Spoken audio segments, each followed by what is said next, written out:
Hello students. इस video में हम लोग देखने वाले हैं question ethical aspects in performance appraisal.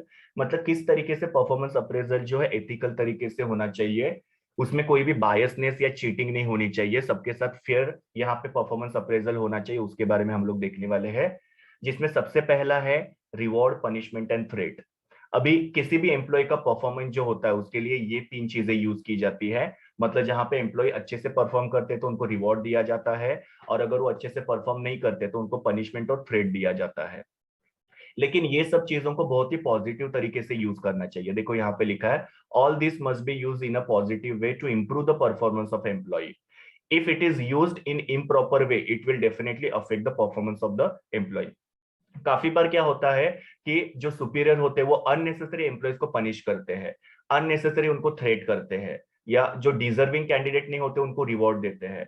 तो उसकी वजह से क्या होता है कि दूसरे जो एम्प्लॉयज है उनका परफॉर्मेंस जो अफेक्ट हो सकता है, बिकॉज यहाँ पे प्रॉपर तरीके से या अनबायस तरीके से परफॉर्मेंस अप्रेजल नहीं हो रहा है, और फिर उसकी वजह से वो एम्प्लॉयज का परफॉर्मेंस भी अफेक्ट हो जाएगा and demotivate them for the future performance.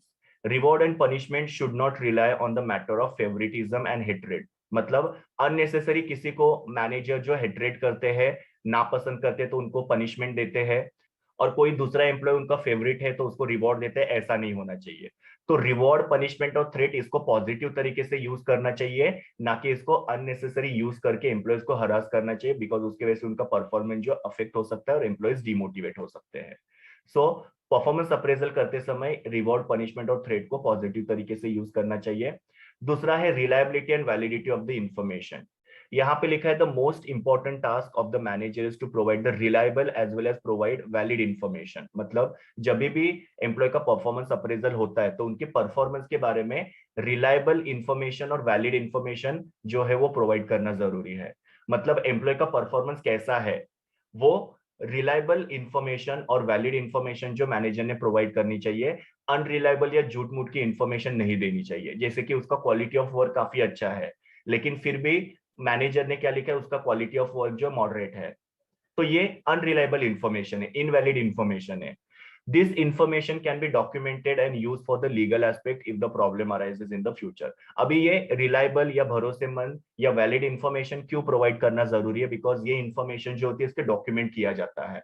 मतलब इसको एक पेपर के ऊपर लिखा जाता है जिसको परफॉर्मेंस अप्रेजल रिपोर्ट बोला जाता है, उसके अंदर ये इंफॉर्मेशन लिखी जाती है, और ये इंफॉर्मेशन को फ्यूचर में as a legal aspect use किया जा सकता है। मतलब अगर सपोज फ्यूचर में कंपनी किसी एम्प्लॉय को अगर जॉब से निकालती है और वो एम्प्लॉय कोर्ट में जाता है, तो वहां पे ये परफॉर्मेंस अप्रेजल का रिपोर्ट जो होता है कोर्ट के सामने प्रेजेंट करना पड़ता है। तो इसके लिए जो भी इंफॉर्मेशन अप्रेजल करने के बाद में सुपीरियर मेंशन करते वो रिलायबल भी होनी चाहिए और वैलिड भी होनी चाहिए। अनरिलायबल या रॉन्ग इंफॉर्मेशन जो होती है वो वहां पे रिपोर्ट के अंदर इंक्लूड नहीं करनी चाहिए। Then third one is job relatedness.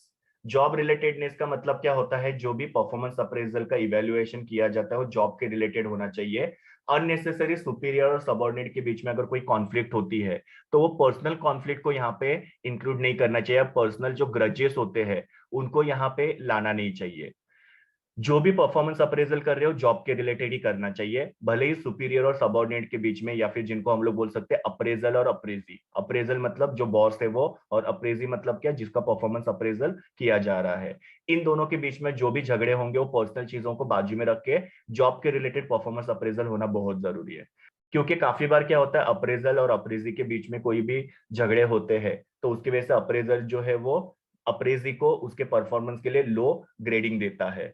तो ऐसा नहीं होना चाहिए। तो जो भी यहाँ पे परफॉर्मेंस अप्रेजल किया जा रहा है उसको जॉब के रिलेटेड किया जाना चाहिए, पर्सनल कॉन्फ्लिक्ट्स और पर्सनल ग्रजेस को ध्यान में रख के नहीं करना चाहिए। Then fourth one is standard format appraisal. इसका मतलब क्या होता है, सारे एम्प्लॉयज को अप्रेजल करने के लिए एक स्टैंडर्ड फॉर्मेट यूज करना चाहिए या स्टैंडर्ड तरीका यूज करना चाहिए। किसी एम्प्लॉय को अलग तरीके से परफॉर्मेंस अप्रेज किया जा रहा है, किसी दूसरे को अलग तरीके से यूज किया जा रहा है, ऐसा नहीं होना चाहिए। सबको एक तरीके से यहाँ पे परफॉर्मेंस अप्रेजल करना चाहिए, जिसकी वजह से क्या होता है कि एक इक्वल अपॉर्चुनिटी हर एक एम्प्लॉय को मिलती है। नहीं तो फिर क्या होगा कि कुछ एम्प्लॉयज है जो फेवरेट है उनको अलग तरीके का मेथड यूज किया, या फिर उनके लिए सारे क्राइटेरिया कवर नहीं किए, सिर्फ कुछ क्राइटेरिया को कवर किए, और दूसरे एम्प्लॉयज है जिनके लिए सारे क्राइटेरिया को यूज किया, ऐसा नहीं होना चाहिए। सबको प्रॉपर अपॉर्चुनिटी देनी चाहिए, सबको इक्वल टाइम देना चाहिए, और उस बेसिस पे सबका परफॉर्मेंस अप्रेजल स्टैंडर्ड फॉर्मेट में होना चाहिए। Then training. अभी जो परफॉर्मेंस अप्रेजल करने वाले अप्रेजर होते हैं या जो सुपीरियर होते हैं, उनको ट्रेनिंग देना बहुत जरूरी है। उनको ट्रेनिंग सेशन में बताना चाहिए कि अप्रेजर करते समय कहाँ कहाँ पे एरर होने के चांसेस हो सकते हैं, क्योंकि अप्रेजर अगर अनअवेयर रहेगा तो वो प्रॉपर अप्रेजर नहीं कर पाएगा। सो कोई भी सुपीरियर जब किसी भी सबऑर्डिनेट का परफॉर्मेंस अप्रेज करता है तो उसको ट्रेनिंग देना बहुत जरूरी है। ट्रेनिंग की वजह से वो प्रॉपर तरीके से अप्रेजल कर पाएंगे। उसके बाद में employee access to in result, मतलब जो भी परफॉर्मेंस अप्रेजल होता है उसका रिपोर्ट जो होता है या रिजल्ट जो होता है वो एम्प्लॉय को दिखाना चाहिए। किसी भी इंफॉर्मेशन को यहाँ पे अननेसेसरी एम्प्लॉय से हाइड नहीं करनी चाहिए।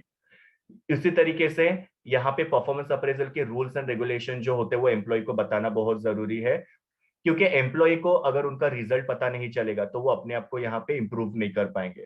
अगर उनको पता चलेगा कि उनका वर्क का स्पीड बहुत कम है या फिर उनका बिहेवियर जो है वो थोड़ा सा वियर्ड है, ये सब चीजें रिजल्ट के द्वारा अगर एम्प्लॉय को बताई जाए तो उसकी वजह से एम्प्लॉय क्या करेंगे, ये सब जो उनके वीकनेसेस है उसके ऊपर वर्कआउट करेंगे और उसको इंप्रूव करने की कोशिश करेंगे, ताकि नेक्स्ट टाइम उनका परफॉर्मेंस जो है अच्छा हो जाए। तो जो भी एम्प्लॉय का परफॉर्मेंस अप्रेजल किया जा रहा है उसका परफॉर्मेंस अप्रेजल का रिजल्ट जो एम्प्लॉय को डिस्क्लोज करना जरूरी है। ओपन कम्युनिकेशन का मतलब क्या होता है कि जब भी एम्प्लॉय का परफॉर्मेंस अप्रेजल होता है तो उनके जो सीनियर होते हैं वो क्या करते हैं, उनका परफॉर्मेंस अप्रेजल रिपोर्ट जो होता है उनको बताते हैं। और एम्प्लॉय को अगर यहाँ पे कोई भी डाउट पूछना है, क्वेरी पूछना है, तो एम्प्लॉय जो है वो पूछ सकते हैं। उसके लिए वहां पे ओपन डोर पॉलिसी होना बहुत जरूरी है। मतलब एम्प्लॉय को अगर किसी भी चीज के बारे में आंसर चाहिए तो वो एम्प्लॉय को पूछने के लिए वहां पे स्कोप होना बहुत जरूरी है। क्योंकि काफी बार ऐसे हो सकता है कि एम्प्लॉय को कहीं पे डाउट हो सकता है, उनको ऐसे लगता है कि यहाँ पे मेरा परफॉर्मेंस जो है डाउन नहीं होना चाहिए था या कम रेटिंग नहीं मिलनी चाहिए थी, लेकिन सुपीरियर ने उनको कम रेटिंग दी है, तो उसका एक्सप्लेनेशन जो है वो सबऑर्डिनेट जो है वो अपने सुपीरियर को पूछ सकते हैं। और लास्ट वाला है कॉन्फिडेंशियलिटी।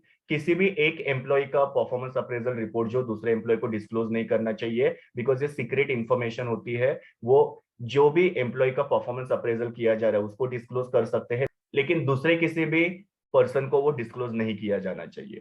तो ये सारे अलग अलग यहाँ पे एथिकल एस्पेक्ट्स होते हैं परफॉर्मेंस अप्रेजल के। ये सारे ग्राउंड पे अगर परफॉर्मेंस अप्रेजल करेंगे तो एथिकल तरीके से परफॉर्मेंस अप्रेजल होगा और वहां पे कोई भी बायसनेस नहीं होगा, और उस परफॉर्मेंस अप्रेजल को फेयर परफॉर्मेंस अप्रेजल कहलाया जा सकता है। So this was all about ethical aspects in performance appraisal. Thank you, students. We will meet in the next video.